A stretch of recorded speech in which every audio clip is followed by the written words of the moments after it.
Years of time have come and gone since I first heard it told how Jesus will come again someday.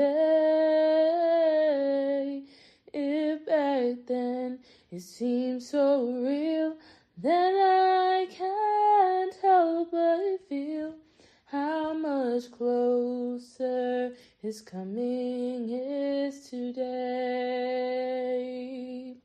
Signs of the time are everywhere,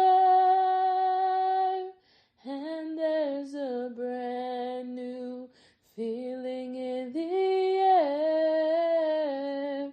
Keep your eye upon the eastern sky. Lift up your head, redemption draweth nigh. I don't even believe my mic was on when I greeted you guys in the name of the Most High. And I greeted my family members and friends, my friends of friends, and all seed of Israel, your Messianic Jews, your Orthodox Jews, your Hebrew Israelites, your Muslims, your Hebrew Israelites in Christ, all non-believers and pathfinders. Greetings.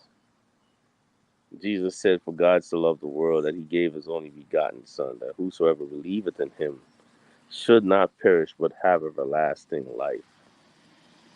For God sent not his Son into the world to condemn the world, but that the world through him might be saved." Our Lord is not slack concerning his promises, as some men count slackness, but is long suffering towards words, not willing that any should perish, but that all should come to repentance.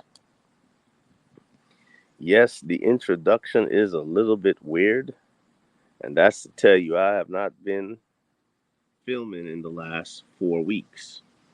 And the rust is certainly on. You are listening to The Signalman. I'm your host, Daniel Signalman.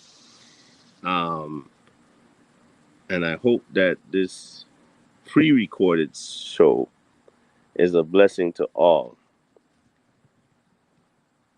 Yes, if you have not seen me in a while, it's because I've been going through it in all manner. Like many other Americans, I've been dealing with life, but I've been given a task. It's a divine task, and that's to share, to teach, and to live a lifestyle that is um, representing the kingdom of heaven, representing Jesus Christ, our returning King of Kings and Lord of Lords. And man, if it went wrong, it went wrong. If we had technical difficulties, we sure did. If we had financial problems, we sure did. But in all of it, the God I serve, he is the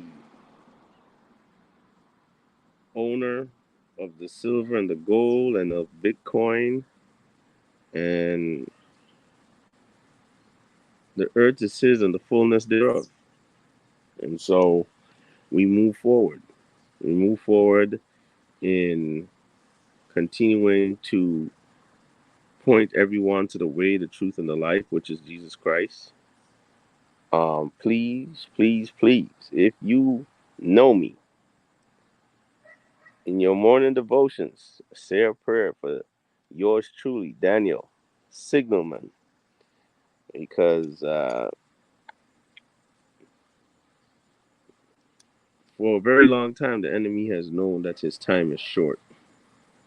But when God's people come awake to the gravity of the hour we live in, or the time that we live in, you can't keep quiet. You can't keep quiet and not share what you know to be the truth based on what the word the scriptures have said, based on what Jesus has said. So today we are going to look at not a stone, not a stone be overturned. You can find this in the books of Matthew, Mark, and Luke. In the books of Matthew, Mark, and Luke. Next week, we'll move further into uh, Daniel. We will take care of Daniel chapter 10 and 11. And also, the following week, we'll present Daniel chapter 12. Okay? So I think I've done a lot better. I went ahead and I broke down everything possible, and I have some items to put on the screen. Hopefully, it will help everyone who is watching. So instead of me putting this picture on a stilt, I got it where it can fit in the camera. I don't know if those who are looking at it can see it clearly. I did not like how it was presented the last time, and I needed to be in such a manner that those who are watching could follow along. There's a timeline at the bottom. The red arching line or rainbow arc, if you will, that is the 490 years. You guys have seen this before. The one at the bottom is 483 years. And then you have a little mini arc between the two arcs. Then you have a cross and the mini arc either to the left or to the right of the cross. We talked about the week. In that 1 week, the Messiah will be cut off in the middle of the week. And this is just a refresher information, right?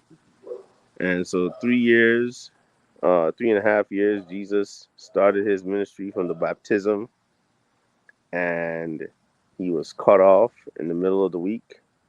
And then 3.5 years later, after Jesus's death, the first martyr, Stephen, first person martyred was Stephen. Okay. I did promise that I would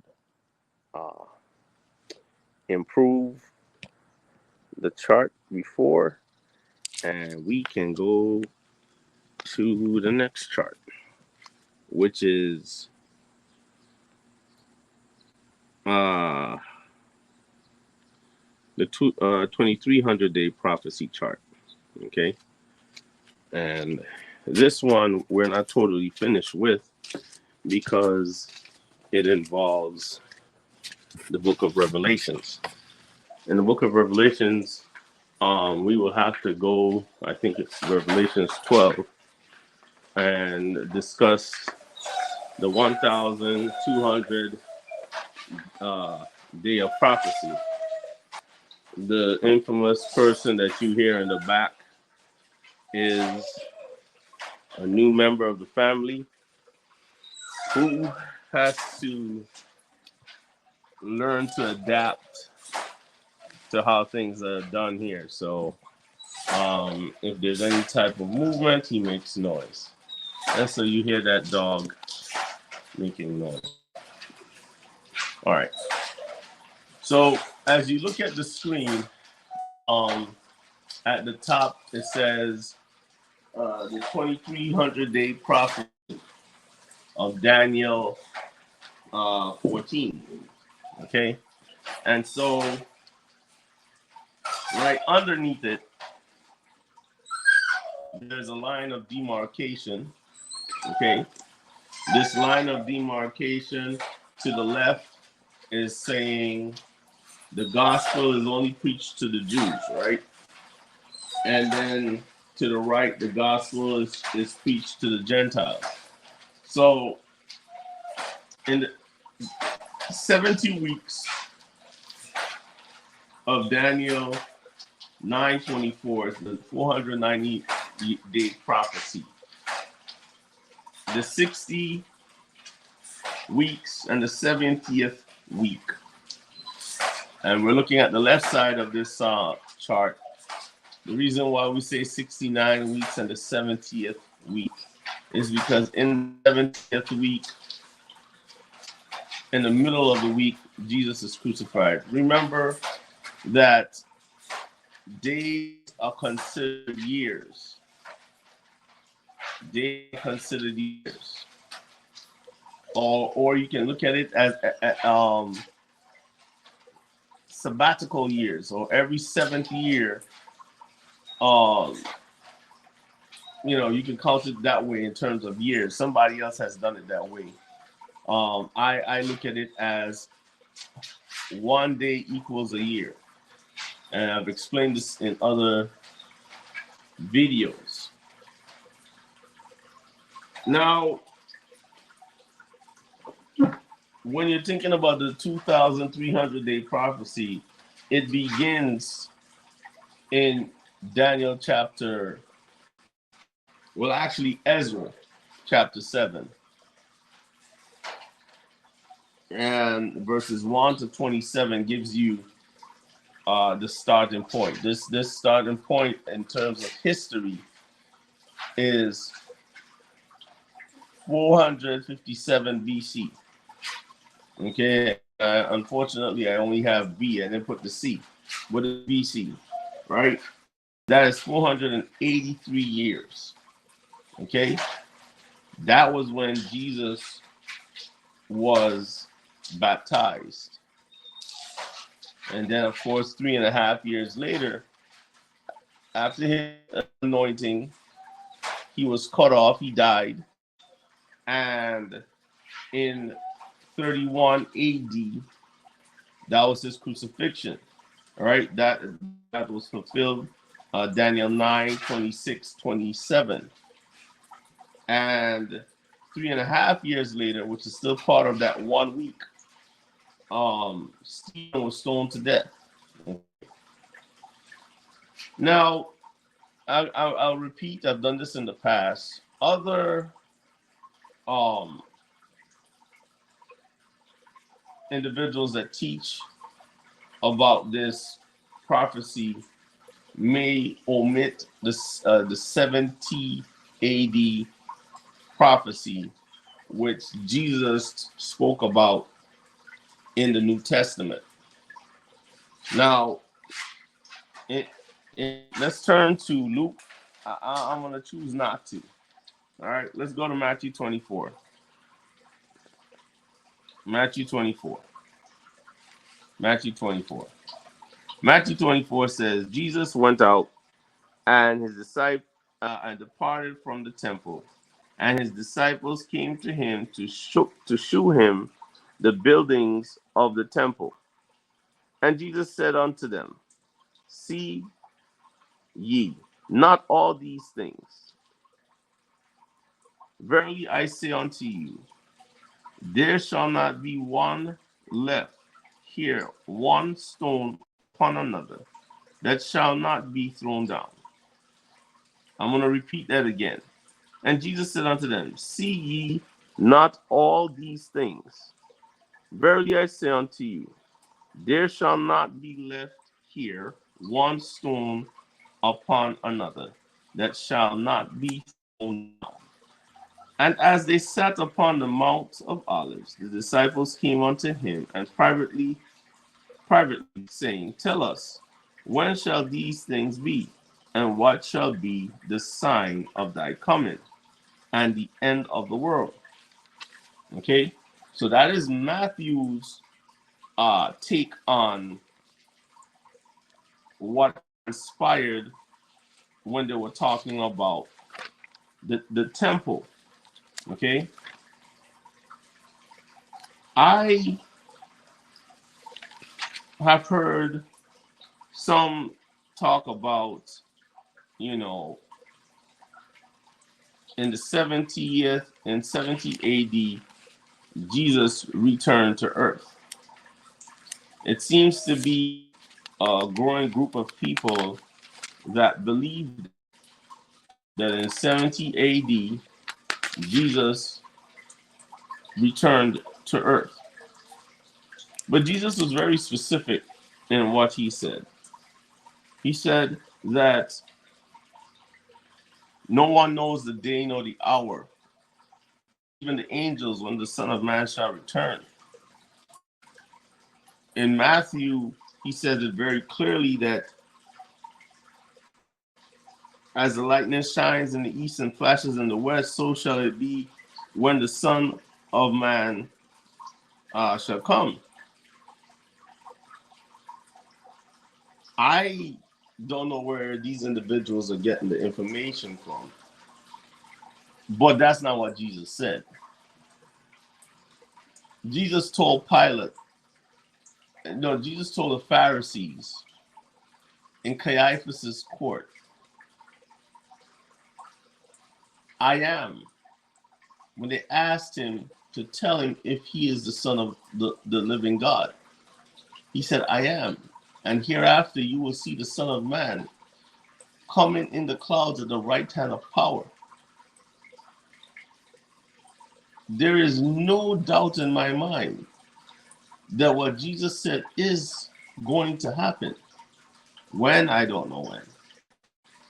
I don't know when. But I'm certain he's coming.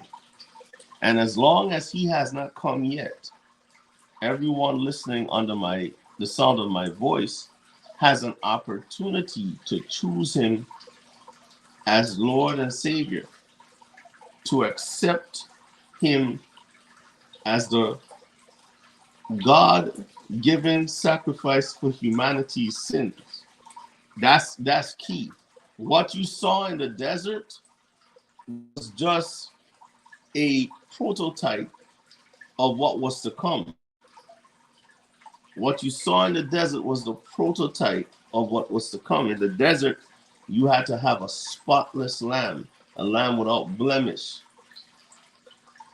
Jesus is once and for all that spotless lamb that has been slain for the sins of many, for the entire world. Another verse I was trying to get to, and I said 17, but I meant 21, talking about in 21, 5, Luke 21, 5, Luke 21, 5, and in 5 it says, and as some speak of the temple, how it was adorned with goodly stones and gifts, he said, as for these things will ye behold, the days will come in which there shall not be one left, there shall not be one stone upon another that shall not be thrown down. So I'm going to repeat this also. It says, as for these things which ye behold, the days will come in which there shall not be left one stone upon another that shall not be thrown down. And they asked him, saying, Master, but when shall these things be? And what shall be the sign? And what sign will there be when these things shall come to pass? And he said, take heed that ye be not deceived. Now, here in 70 AD, when we look at history, we also see that there was a conflict. And initially, the Romans surrounded the city and they were going to besiege it, put a siege on the city. And I guess they were pulled away for the purpose of subduing an uprising elsewhere. The Jews who were inside the city thought that they had the upper hand, and so they charged after the Romans, who were leaving in haste to take care of a rebellion elsewhere. The reason why Jesus gives them such pertinent instructions, or such specific instructions, is because he wanted them to be ready. He didn't want anybody to be lost or perish when that city should be destroyed. And he talked about many coming in his name claiming to be the Christ. They said, do not believe. Talked about nations rising against nations and earthquakes in diverse places. I see this as a dual prophecy, not just for when he was talking to the disciples, but for us in the current time that we live in. And so as history has said, not only did the Romans return, but they made every effort to destroy the temple. The temple was the focal point of the destruction because they figured if they can destroy the temple, they will break the will of the Jews to fight. Many documentaries talk about an underground passageway that many Jews died in underneath the temple. The gold that was on the temple melted, and because it melted and it got between the rocks or between the stones of the temple, the walls of the stone of the temple, in order to ensure that all the gold was taken out, each rock was broken to ensure that the gold was extracted from it. They wanted to make sure they got all the gold because the temple was burnt. And in the burning of the temple, the gold melted. And Jesus' prophecy was fulfilled. Not one stone was left on top of the other because the Romans were seeking to ensure they took all the gold.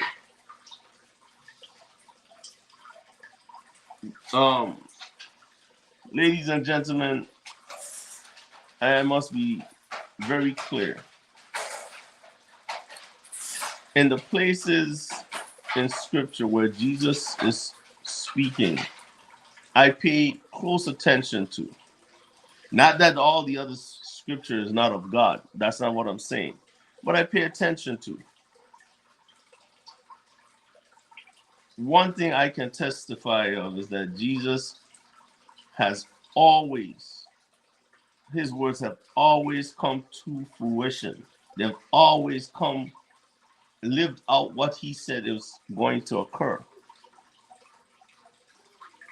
We do not have a bunch of time. We do not have time to be lackadaisical like the 10 virgins.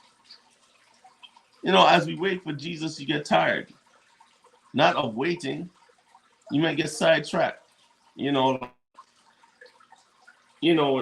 can want certain things to look a certain way.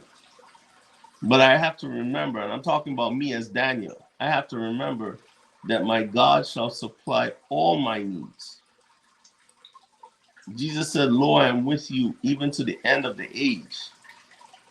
And so as we deal with life's pressures, because that's what I've been dealing with, I see all of that as, it's not just life, but it's fulfillment of prophecy. In early chapters of Daniel stood before King Nebuchadnezzar, and Daniel said that it is God that puts kings on thrones, rises kingdoms up, and then takes them away. This is what Daniel was telling King Nebuchadnezzar.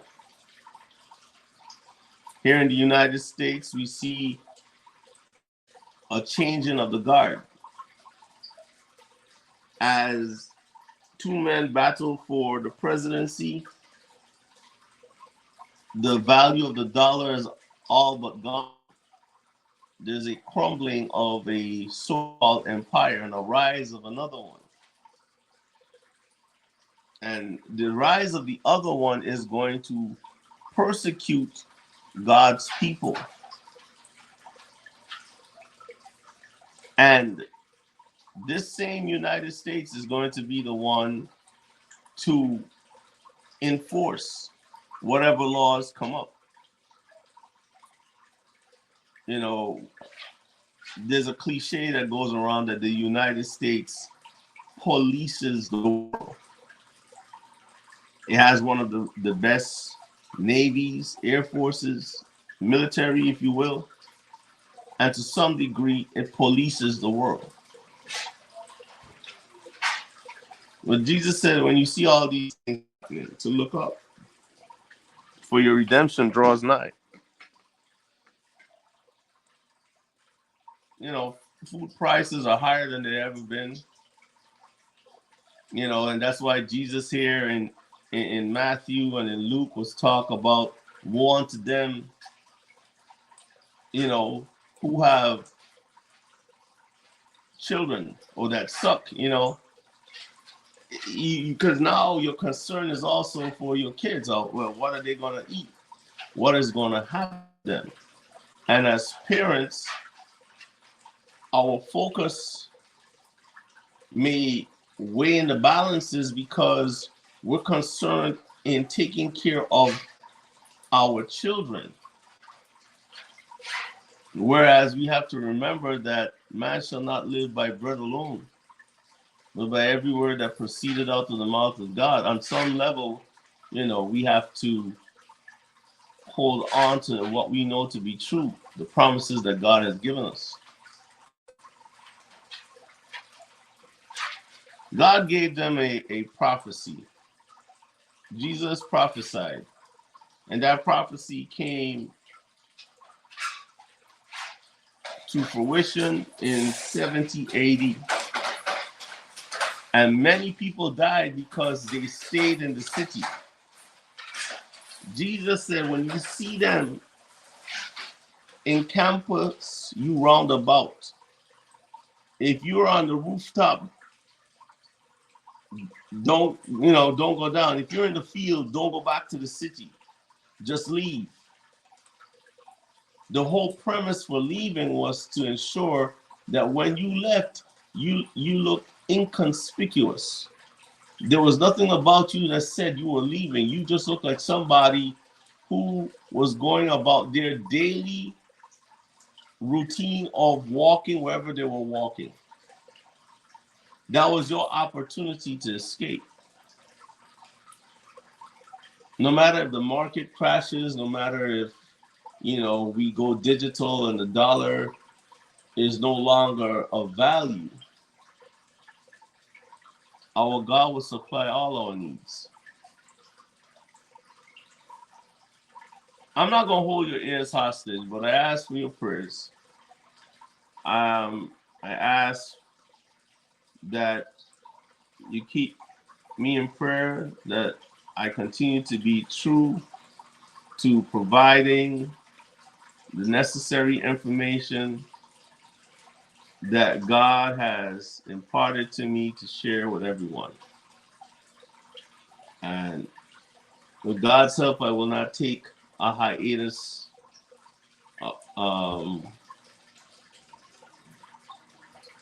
without posting. Again, thank you for your prayers. And always, as we close, I always repeat this verse. It says, now the God of peace that brought again from the dead our Lord Jesus Christ, that great shepherd of sheep, through the blood of the everlasting covenant, make you perfect in every good work to do his will, working in you that which is pleasing in his sight, through Jesus Christ, to whom be glory forever and ever. Amen. Until next time, thank you again. Good to be back. May God bless you all.